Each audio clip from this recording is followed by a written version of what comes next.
హైదరాబాద్ నగరం అభివృద్ధి కాలేదు అధ్యక్ష. హైదరాబాద్ నగరాన్ని విశ్వనగరంగా తీర్చిదిద్దుతామని, హైదరాబాద్ నగరాన్ని అమెరికా చేస్తామని, లండన్ చేస్తామని, హైదరాబాద్ నగరాన్ని ఇస్తాంబుల్ చేస్తామని ఇలాంటి డైలాగులు చాలా చేసినారు అధ్యక్ష.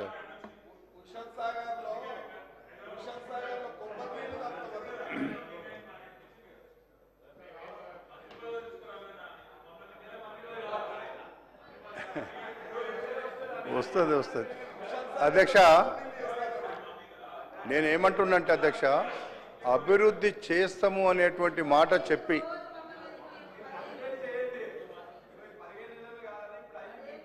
చేస్తాం అభివృద్ధి చేస్తామని అధ్యక్ష, మన ముందే ఉంది హుసేన్ సాగర్ ఉంది. మనం హుసేన్ సాగర్ అంటాం. హుసేన్ సాగర్లో కొబ్బరి నీళ్లు తయారవుతాయి అని చెప్పిండ్రు అధ్యక్ష. అందుకే మీరు చేస్తామన్నారు, 10 సంవత్సరాలు చేయలేదు అధ్యక్ష. అధ్యక్ష, నేను ఒకటే అడుగుతున్నా,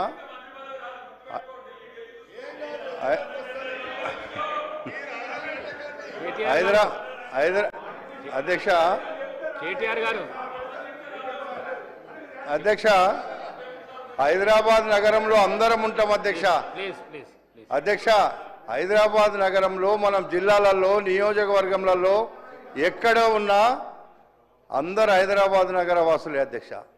తర్వాతనే జిల్లాలు కాన్స్టిట్యున్సీలకు వెళ్తారు.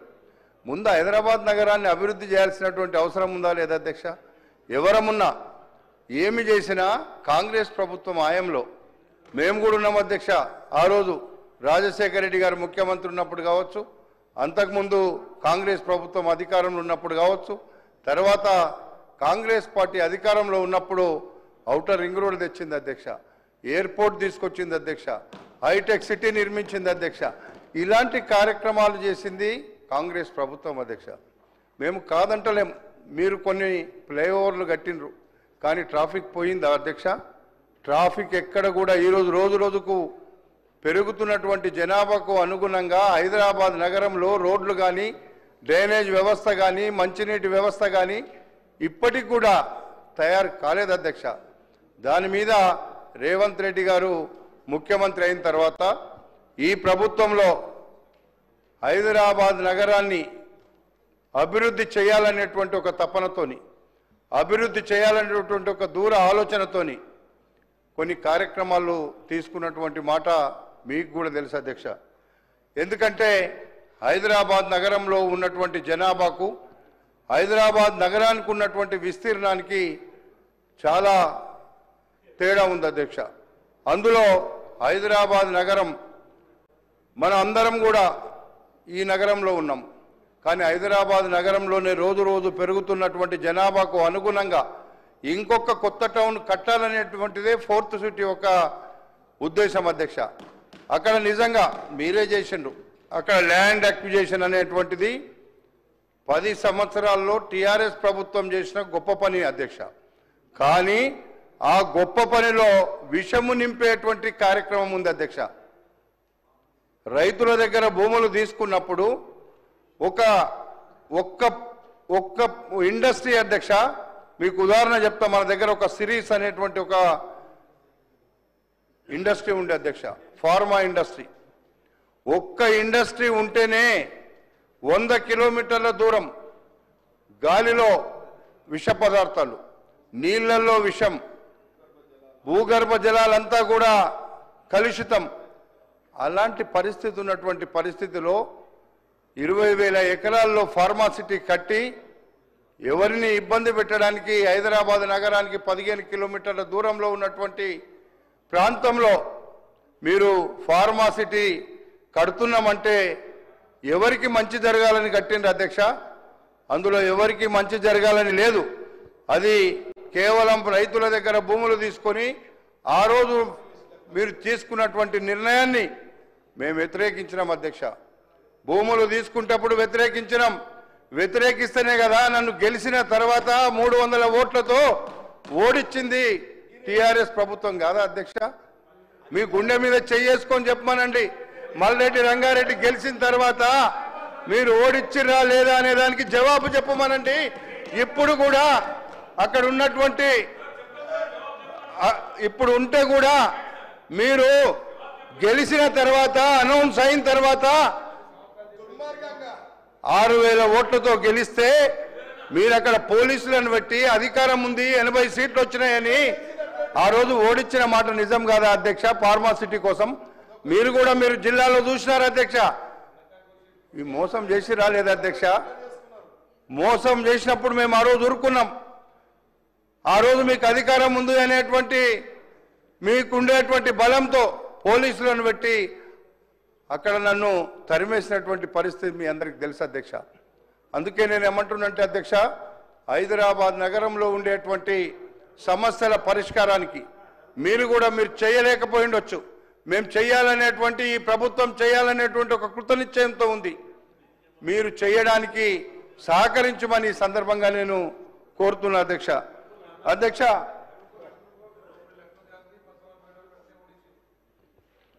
మా విప్ గారు చెప్తున్నారు, నిజమే అధ్యక్ష. ఎన్నికలలో ఎవరు ఏం మోసం చేసినా ప్రజలు మోసం చేయరు అధ్యక్ష. రంగారెడ్డి జిల్లా మొత్తంలో మీరు మోసం చేసి మల్రెడ్డి రంగారెడ్డిని ఓడించారని మొన్న చిత్తుగా 41,000 మెజార్టీతో నన్ను గెలిపించారు అధ్యక్ష. మీరు ఇవన్నీ మీరు కూడా అర్థం చేసుకోమని మా సోదరులందరినీ కూడా కోరుతున్నా. ఎప్పుడే కానీ ఎవరికైనా మోసం చేయాలని చూస్తే ప్రజలు మనకే మోసం చేస్తారని గుర్తుంచుకోమని కూడా ఈ సందర్భంగా నేను మనవి చేస్తున్నా అధ్యక్ష. ఏది ఏమైనా పెరుగుతున్నటువంటి జనాభాకు అనుగుణంగా 2050 మాస్టర్ ప్లాన్ను హైదరాబాద్ అభివృద్ధి కోసం ఈ ప్రభుత్వం ప్రాధాన్యం ఇస్తుంది అనేటువంటి మాట మీ ద్వారా తెలియపరుస్తున్న అధ్యక్ష. దాంట్లో మీరు కూడా భాగస్వాములు కండి. హైదరాబాద్ నగరంలో మీరు కూడా ఉంటారు కాబట్టి మీరు కూడా సహకరించమని ఈ సందర్భంగా నేను కోరుతున్న అధ్యక్ష. ఈ ఏడాది బడ్జెట్లో చూసినాం అధ్యక్ష, 10,000 కోట్ల రూపాయలు హైదరాబాద్ నగర అభివృద్ధి కోసం కేటాయించడం అనేటువంటిది మీ అందరూ కూడా మనందరం కూడా చూసినాం అధ్యక్ష. అట్లాంటి 10,000 కోట్ల రూపాయలు అభివృద్ధి కోసం కేటాయించి ఇటు నాగార్జున సాగరు అటు శ్రీశైలం హైవే వరకు ఒక కొత్త సిటీ దాదాపు 30,000 ఎకరాలలో ఫ్యూచర్ సిటీ నిర్మించాలనేటువంటి ఒక మంచి ఉద్దేశంతో మరి ఆలోచన చేస్తుంటే దాన్ని కూడా మీరు వ్యతిరేకిస్తున్నారు అనేటువంటిది అది మంచిది కాదు. మన హైదరాబాద్ నగరం రేపు రాబోయేటువంటి రోజుల్లో మనం హైదరాబాద్ నగరంలో అడిగే మరి దాటేటువంటి పరిస్థితి రేపు రాబోతుంది భవిష్యత్తులో అనేటువంటి మాట కూడా మీకు మనవి చేస్తున్నా అధ్యక్ష. అందుకే ఫ్యూచర్ సిటీని అభివృద్ధి చేసేదానికి హెచ్ఎండిఏ ఈరోజు మనకి హెచ్ఎండిఏ ఎప్పుడో పెట్టినటువంటి హుడాను హెచ్ఎండిఏ చేసినారు.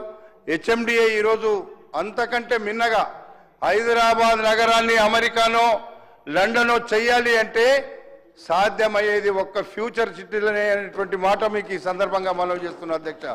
అది ఒక ఫ్యూచర్ సిటీ ద్వారానే, ఒక కొత్త నగరం ద్వారానే అలాంటి నగరం తయారవుతుంది. అందులో మీరు కూడా అందరూ కూడా అందులో నివాసం ఉండడానికి మొదలే జాగ్రత్త పడండి. లేకపోతే ఈరోజు జూబ్లీ హిల్స్లో బంజారా హిల్స్లో ఉన్న రేట్ల కంటే ఎక్కువ అక్కడ పెరగడానికి అవకాశం ఉందనేటువంటి మాట మీకు నేను మనవి చేస్తున్నా అధ్యక్ష. అందుకే మా సోదరులందరినీ కూడా ఈ హౌజ్లో ఉన్నారు, జాగ్రత్త పడి అందరూ కూడా మీరు ఎమ్మెల్యే మనకు ప్లాట్లు ఇస్తారని ఆలోచించకండి. ప్లాట్లు వాళ్ళు ఇచ్చినా ఇవ్వకపోయినా ఈరోజు మనం సరసమైన ధరలకే అక్కడ భూములు దొరుకుతున్నాయి. అందరూ కూడా అందులో తీసుకుంటే మేము కూడా ఆనందపడతాం. అరే నా నియోజకవర్గంలో అందరూ వచ్చి ఉన్నారని నాకు కూడా సంతోషం ఉంటుందని చెప్పి మీ అందరినీ నేను చూసేటువంటి జాగ్రత్తగా కాపాడుకోవడానికి మీకు అందరికి వసతులు ఇవ్వడానికి నేను ప్రయత్నం చేస్తా అని చెప్పి కూడా ఈ సందర్భంగా మీకు మనవి చేస్తున్నా అధ్యక్ష. అందుకే ఫ్యూచర్ సిటీలో మనకు యంగ్ ఇండియా స్కిల్ యూనివర్సిటీ అధ్యక్ష, ఉద్యోగాలు చేయాలంటే మన పిల్లలకు సాంకేతికమైనటువంటి నిపుణులు తయారు చేయాల్సినటువంటి అవసరం ఉంది. పిల్లల భవిష్యత్తు మార్చాలంటే, ఉద్యోగాలు రావాలంటే అక్కడ ఉండేటువంటి పరిశ్రమలలో టెక్నికల్గా ఉన్న వాళ్ళనే తీసుకోవడానికి ప్రయత్నం చేస్తున్నారు అధ్యక్ష. కానీ అలాంటి ప్రయత్నంలో మన పిల్లలు ఆ యొక్క స్కిల్ యూనివర్సిటీ ద్వారా అయితేనే వాళ్ళకు పూర్తిగా అవగాహన వస్తుంది, వాళ్ళకు పనిచేసేటువంటి మరి ఒక ఆలోచన వస్తుంది అనేటువంటి ఉద్దేశంతోనే ఈ స్కిల్ యూనివర్సిటీ ద్వారా ఉద్యోగాలు రావడానికి, అక్కడ వచ్చేటువంటి పరిశ్రమలలో పనిచేయడానికి మన వాళ్ళకు అవకాశం వస్తుంది అనేటువంటి ఉద్దేశంతో ప్రభుత్వం చేసినటువంటి ఈ స్కిల్ యూనివర్సిటీ నిర్మాణం అనేటువంటిది మనందరం కూడా హర్షించదగ్గ విషయం అధ్యక్ష.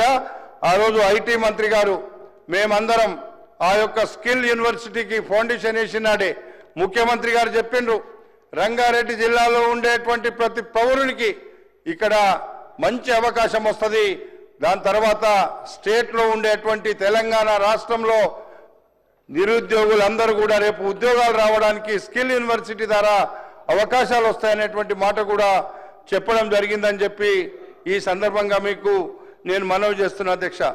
మా సోదరులు మాట్లాడుతుంటే ఇన్నా, ఇప్పుడు స్కిల్ యూనివర్సిటీ మీరు పెడుతున్నారు, మిగతా అటువంటి మన ఐటీ లాంటి సంస్థలు ఏమి కావాలి అనేటువంటి మాట అడిగిండ్రు అధ్యక్ష. కానీ స్కిల్ యూనివర్సిటీకి ఇప్పుడు ఉండేటువంటి టెక్నికల్గా ఏదైతే కాలేజీలు ఉన్నాయో, ఏదైతే ఐటీఐ లాంటి ఒక విద్యా సంస్థలు ఉన్నాయో అంతకు మిన్నగా ఈ స్కిల్ యూనివర్సిటీ ఈరోజు మన అవసరాలను బట్టి ఆ స్కిల్ యూనివర్సిటీలో వాళ్లకు నైతికమైనటువంటి ఒక కార్యక్రమం ఇచ్చేటువంటి కార్యక్రమం తీసుకునేటువంటి పరిస్థితి అందులో ఉంటుంది అధ్యక్ష. దాన్ని మనం అందరం కూడా అభినందించాల్సినటువంటి అవసరం ఉందని చెప్పి కూడా ఈ సందర్భంగా మీకు మనవి చేస్తున్నా. అదేవిధంగా అధ్యక్ష, స్పోర్ట్స్ యూనివర్సిటీ, ఫార్మాసిటీతో పాటుగా అక్కడ సిటీలో ఉండేటువంటి మరి health care technology industries power హబ్గా ఆ ప్రాంతాన్ని తీర్చిదిద్దుతామని ఐటీ మంత్రి గారు ఎప్పటికప్పుడు మాకు చెప్తున్నారు. అక్కడ ఉండే సమస్యల్లో మీరు ఆ సమస్యలు రాకుండా చూడండి. ఈ యొక్క ప్రభుత్వం తీసుకున్న నిర్ణయం ద్వారా అక్కడ ఉండేటువంటి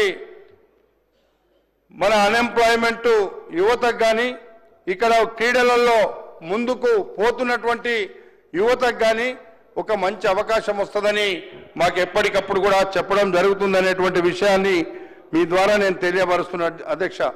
అందుకే మీరు ఈ యొక్క ఫ్యూచర్ సిటీ అభివృద్ధిలో ఇలాంటి కార్యక్రమాలు చేస్తున్నందుకు మనందరం కూడా ఈ హౌస్ అభినందించాల్సినటువంటి అవసరం ఉంది అధ్యక్ష.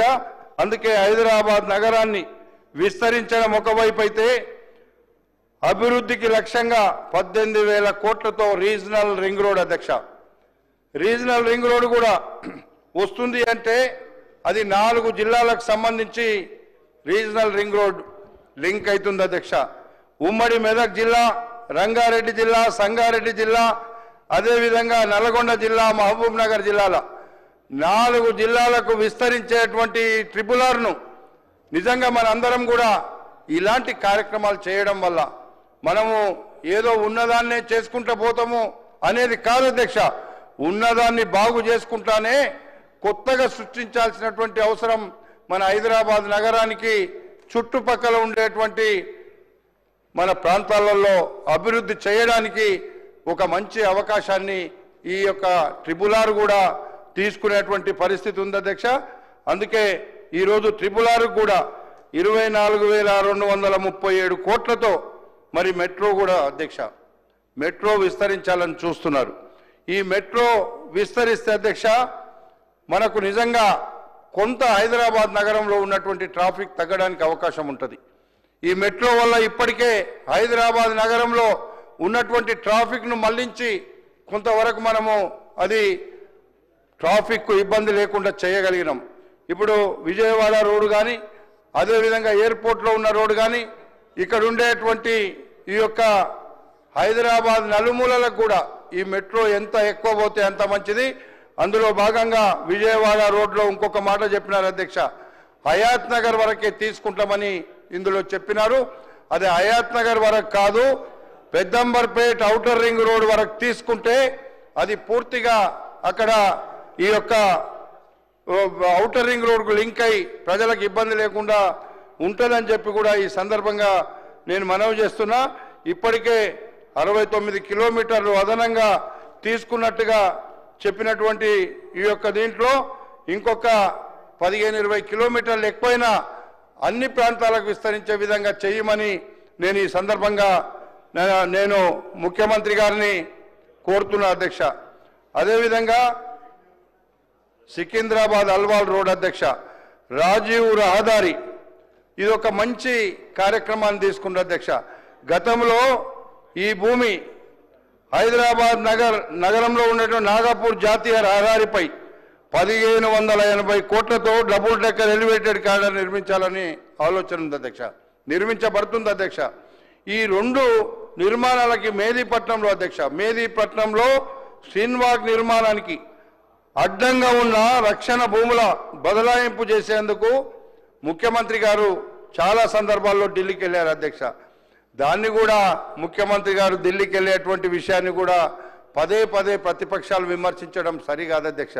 ఎందుకు వెళ్తారో ముఖ్యమంత్రి గారు తెలంగాణ ప్రజల యొక్క అవసరాల కోసం, తెలంగాణ అభివృద్ధి కోసం, కేంద్ర ప్రభుత్వాన్ని అడగడం కోసం ఢిల్లీకి వెళ్తే దాన్ని కూడా విమర్శించడం మంచి పద్ధతి కాదు.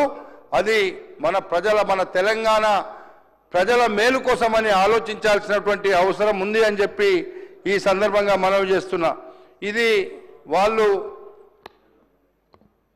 ఏది చెప్పినా తప్పు అర్థం చేసుకొని ఈరోజు వాళ్లకు ఇంకా కూడా అభివృద్ధి చేస్తుంటే అహంకారంగా మాట్లాడి కాంగ్రెస్ పార్టీని విమర్శిస్తే అది మంచి పద్ధతి కాదు అని చెప్పి కూడా మీ ద్వారా నేను మనవి చేస్తున్నా అధ్యక్ష.